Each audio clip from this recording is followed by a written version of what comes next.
Hello, welcome back to Honey Badger 3D Print and Paint, and today we are taking a look at the Flsun QQS-Pro. Before we get started, roll those credits.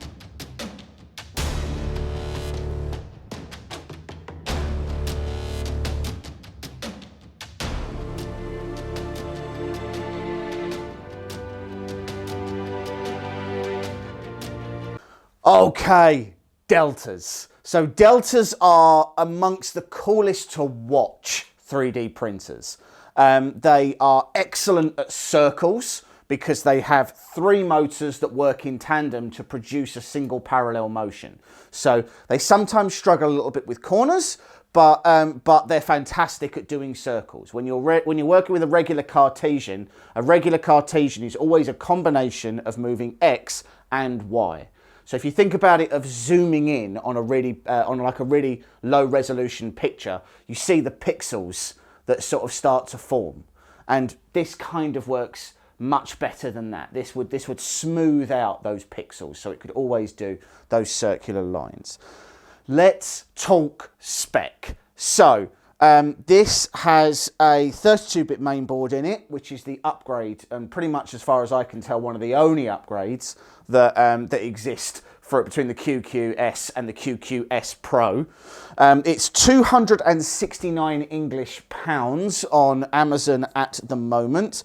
The normal price on there is $299. I don't know if that sale is like on for a little while or whatever. The other difference is that the previous QQS, if I move this out of the way, used to have its power button on the front, and the QQS-Pro, the power button is on the back. The first thing I will say about something I don't like is that there isn't an angle that you can have this machine and access everything you need to access. This side has the screen, this side has the SD card and the USB port, and this side has the power button.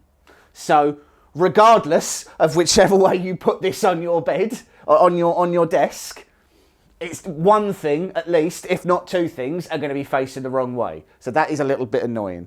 The build volume is 255 as a circle and 360 on the Z. So quite a bit bigger than something like the Q5, or a little bit bigger than the SR, than the Super Racer.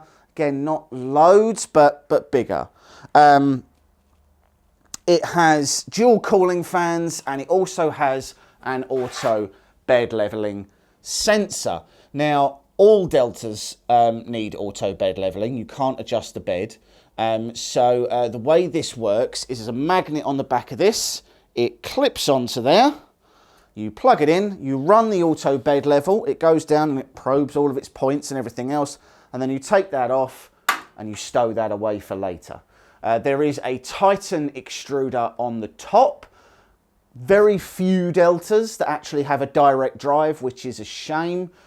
When it comes to a delta, it is all about making sure this tool head is as light as possible. Otherwise, you get a bunch of ringing and you get a bunch of other issues as well. Deltas traditionally can go quite a bit faster than normal Cartesians. We've had most of this stuff printing at about 120 millimeters a second. We had some issues when we were doing the big vase, but overall, it's not bad.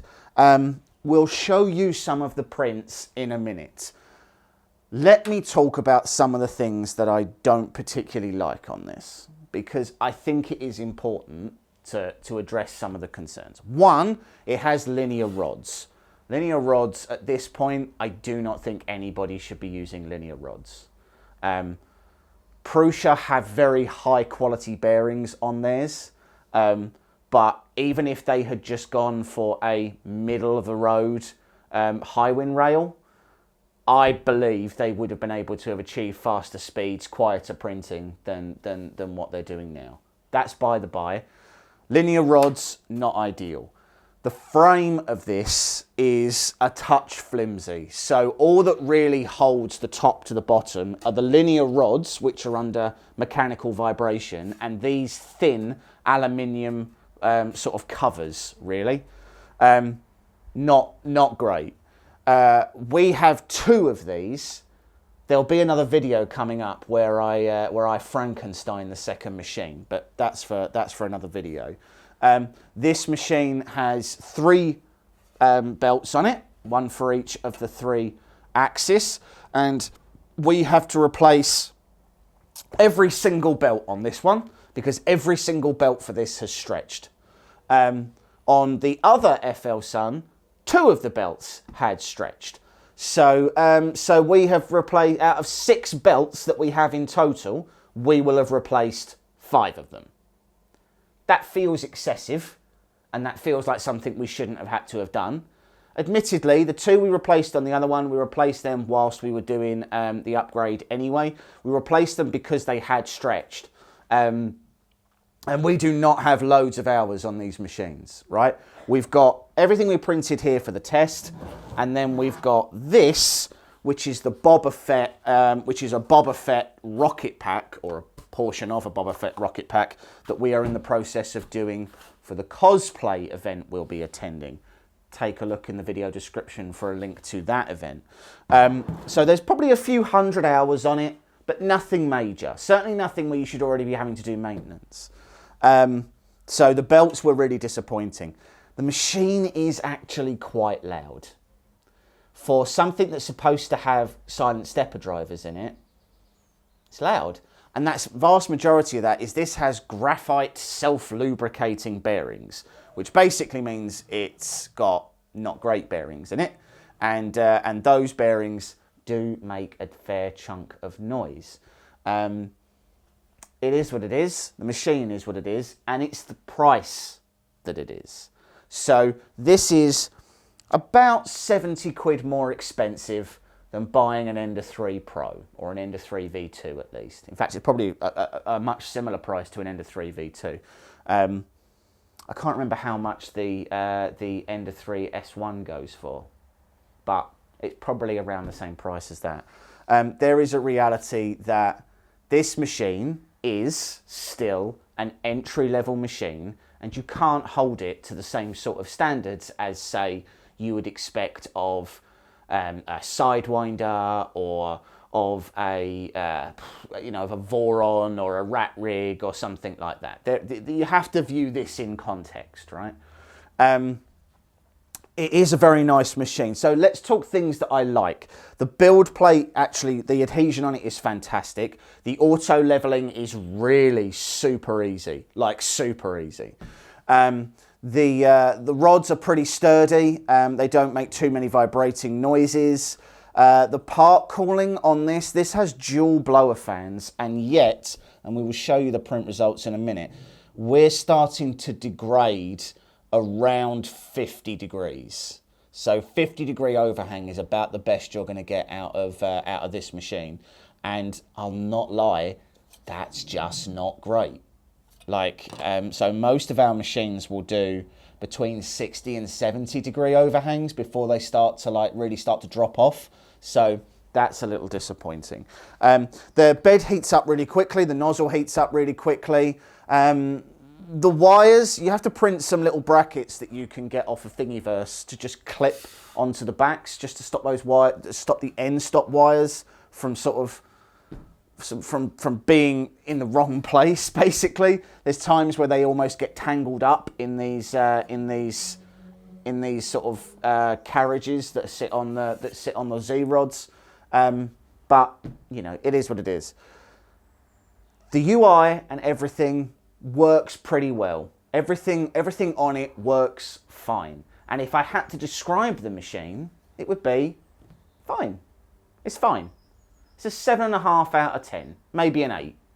It can print about 80 to 100 millimeters a second pretty comfortably. It can do some contextually very nice pieces. You can print almost it. Well, I mean, this was near enough the full print volume that we could do. It printed that without any issues. The bed is fine. The machine is fine. Yeah, that's kind of all you can really say about it. There's nothing surprising in this. The QQS isn't a new machine, certainly not as new as the Super Racer is, and there's the V400 that Flsun are bringing out fairly soon, which will be an improvement over even the Super Racer. It's a fine machine that does a fine job. So let's show you guys some of the prints that we've done and you can assess some of the quality. So calibration cubes to begin with. So we did a couple of them. We changed our settings a little bit partway through. So you can see on the back of that, if I get that in the right light, that they're fine. They're not offensive, they're not bad. There is a fair chunk of ghosting on these and ringing where we were running the machine at about 100 millimeters a second to do this. And if I get that in the right light, you should be able to see some of the ringing on the wire there. You know, they're fine quality. There's nothing materially wrong with them, but they did their job, so that's fine. We come on to a 3D print test. Now, surprisingly, the bridging on this is actually really quite good. The retraction test up here is fine. It's about what I would expect for a Bowden machine running at running at the speed that it's running at. This was done at 80 millimeters a second. But the part that's not cool is these two overhang tests. So pretty much 40 degrees is where quality starts to drop off. 50 degrees is about passable. Anything above 50 degrees is garbage. Like it's just not going to do anything over 50 degrees. It just means that when you're doing supports with this or when you're trying to do overhangs, you're probably going to need more supports than you normally would on a regular Cartesian machine or something like that.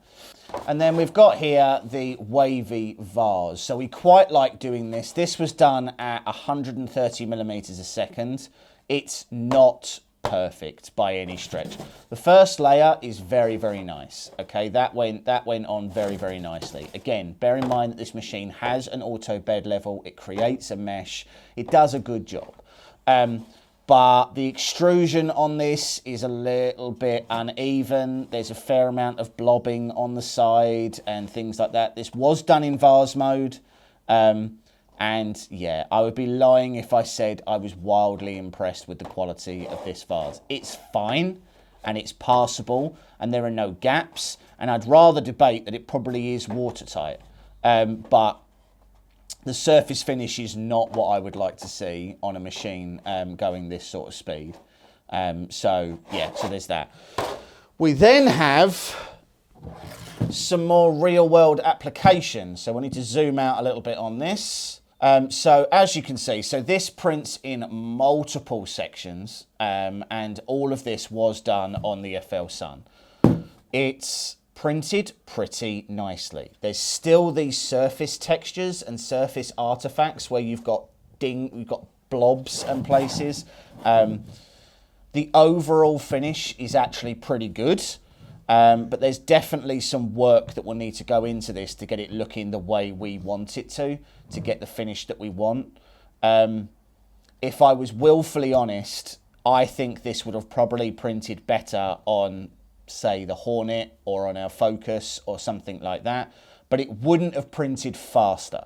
So all of this was printed at about 85 millimeters a second, which potentially, if we slowed it down a bit, would definitely get us, slightly better quality.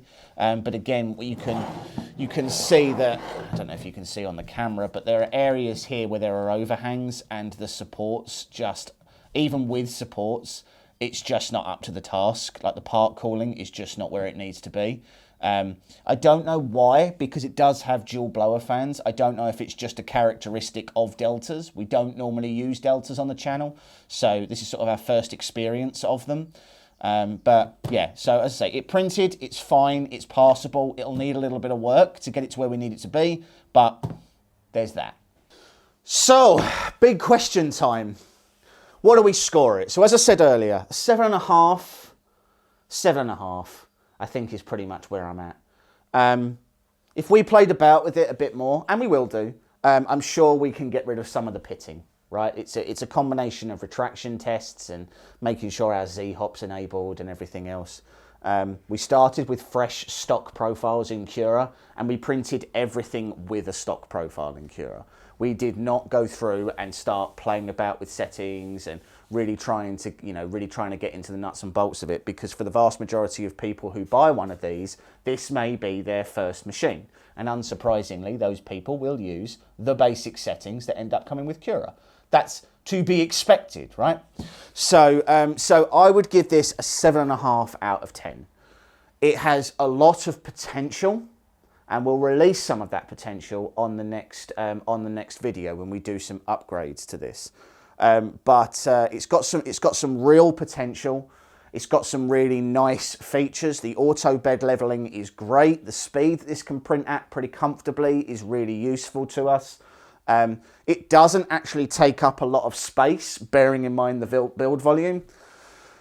But there are just some drawbacks. I think the linear rods are a bad idea. I think the fact that the power button is on one side, the SD card is on the other, and the screen is on the front is irritating. That's just a quality of life piece for me. And I'm not a big fan of remotely mounted Titans, right? If you need something remotely mounted, use a BMG because it will be more efficient and it will be better. But really, what I want to see on these machines is, now we have things like the BitQ H2 or the Hemera and things like that. I want to see direct drive machines on these tool heads. They are light enough now to mean that you can do them, and they would, and they will and should work. So I would like to see a direct drive conversion for this. Maybe we'll attempt to do one. We have one of the Triangle Labs direct drives kicking about. Maybe we'll have a go at trying to do that. I don't know yet, so watch this space. But that's one thing that I would really like to see. It's a fine printer for a beginner. It's got auto bed leveling. There's very little adjustments that you need to do. You need to make sure your belts are tight and that everything's assembled properly. And then you just need to level the bed and off you go. And you will be able to get absolutely passable prints out of this. Is it reinventing the wheel? No, it's not. But it's worth noting that this isn't a particularly new machine for Flsun. They are already improving with things like the Super Racer, which is infinitely better than this. And indeed with the V400 that's coming out, which is better than the Super Racer. So I think if it was me and it was my money, I'd wait for the V400 and I'd buy that. If you want a cheap, easy to use, pretty easy to modify if you wanted to Delta, I'd probably actually suggest that you buy the Q5, which is even cheaper, just a touch smaller. But it's a fine machine that does a fine job. That's probably the best way that I could put it. Don't expect miracles, because you won't get them. Don't expect to be blown away, because you won't be, but don't expect to be disappointed either. It's a very middle of the road vanilla printer. I would put this up against the majority of Ender 3s, unmodified. I would put this up against, probably not a Hornet, but I'd probably put it up against something like G-Tech A10s or something like that. It's a relatively budget, entry-level machine, and it is fine. But that's all that it is. Thanks for joining us, guys and dolls. So there will be another video coming out very soon where we will show you some of the modifications that we have done to the other Flsun. They're really cool. And they were done on a whim more than anything else. So definitely check out that video because it could be very interesting. Do not forget to like and subscribe, and we will see you very soon. Thanks very much for joining.